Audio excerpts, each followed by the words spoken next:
સંત ભવાનીદાસ કહે છે, ગોરા રે પીરાની તમને આણ રે, સુડલા તમે સત બોલો રે, નહીતર મત બોલો. જે પરચા આપે એ પીર, ધર્મની રક્ષા કાજે પ્રાણ આપે એ પીર. ધજા દેખી ધણી સાંભળે, દેવળ દેખી દુઃખ જાય. દર્શન કરતા નુરા પીરના, મારા પંડના પાપો જાય. મોટા નુરા પીર આશ્રમ એટલે જાગતું પીરાણું. નુરા પીર દાદા અને સંત ગરીબદાસ બાપુને આજે આપણે વંદન કરીએ. સૌરાષ્ટ્રમાં સાવરકુંડલા પંથકમાં મોટા ભમોદરા, હિપાવડલી અને ઘોબા ગામની નજીક મોટા નુરા પીર આશ્રમ એટલે દીન દુખિયાના બેલી નુરા પીર દાદા. આ પવિત્ર તીર્થ સ્થળ ઘોબા ગામે બિરાજતા નૂર પીર દાદા પીર થઈને પ્રગટ થયા. આજથી 700 વર્ષ પહેલા સોરઠની આ ધીંગી ધરાના એક ગામડાના બે ભેરુબંધો, એક વરિયા કુંભાર અને બીજા સૈયદ, આ હિન્દુ અને મુસલમાન ભેરુબંધોની જાણે રામ લક્ષ્મણની જોડી, એકબીજા વગર ઘડીએ તે ન ચાલે. વરિયા પ્રજાપતિ નારણ ભગત અને તેમના ધર્મપત્ની માતા અમરબાઈ બંને પ્રભુ પરાયણ અને ભક્તિભાવવાળા સાધુ સંતોની સેવા કરે અને હરિભજન કરે. એક વખત સોરઠમાં ભયંકર દુષ્કાળ પડ્યો. બંને મિત્રો સહકુટુંબ પરદેશમાં પેટીઓ રળવા જાય છે. નારણ ભગતના ઘેર એક નાનો બાળક ભીમો અને સૈયદ પરિવારના ઘેર પણ એક પુત્રનો જન્મ થયો. પણ કુદરતનો ખેલ અજબ છે. પુત્ર જન્મની સાથે જ માતાનું જનેતાનું મૃત્યુ થાય છે.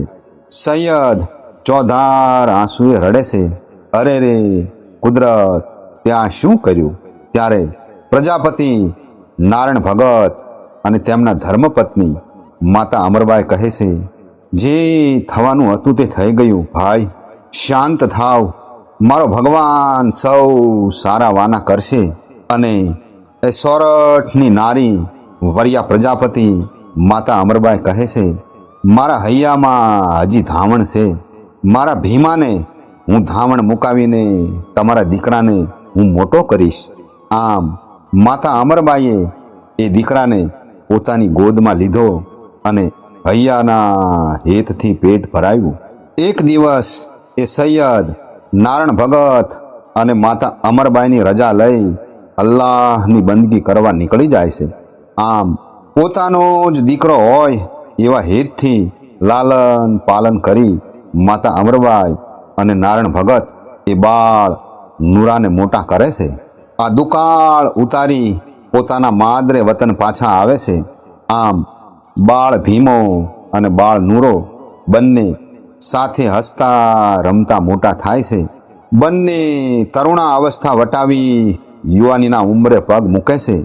બંને ભાઈ એક વખત પોતાના ખેતરે રાત્રે રખવાળું કરવા જાય છે.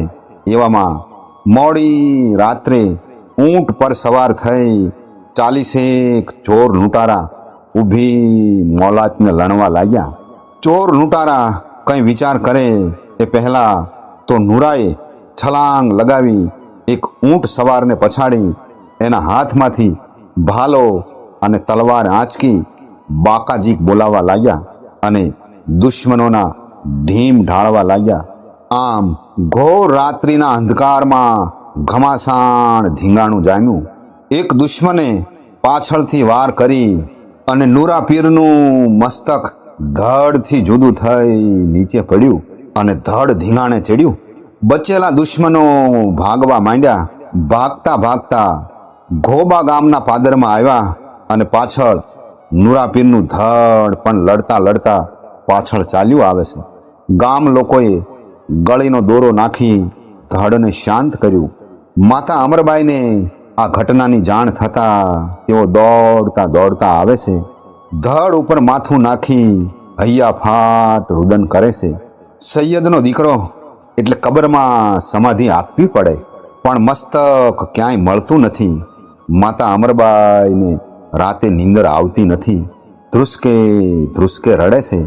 અને એ રાત્રે જ સાક્ષાત નુરા પીર પ્રગટ થયા અને બોલ્યા, હે માતા, હું તમારો દીકરો છું, તમે રડો નહીં માતા, હું તો ધર્મના ધીંગાણે કામ આવ્યો, હું તો પીર છું, પીર માતા, મારું વચન છે, વરિયા પ્રજાપતિ અડધી રાતે મને આપત્તિમાં યાદ કરશે તો હું આવીને ઊભો રહીશ.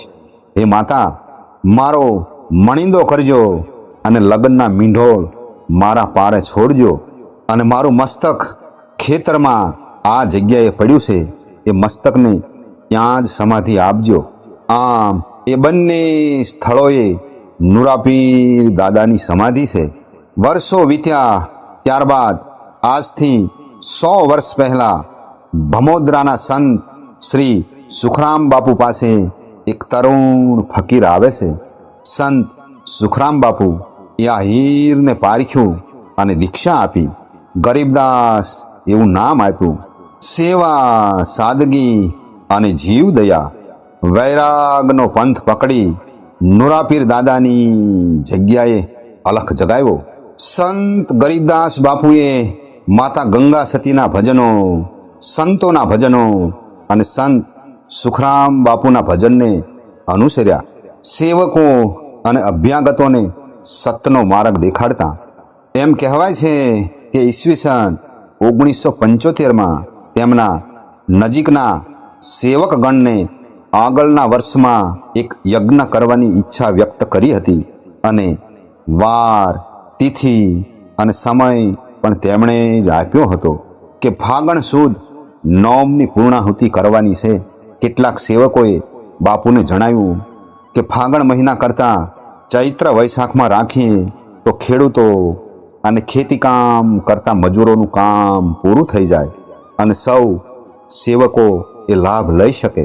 પણ બાપુએ કહ્યું, આપણે ફાગણ સુદ નોમની પૂર્ણાહુતિ કરવાની છે.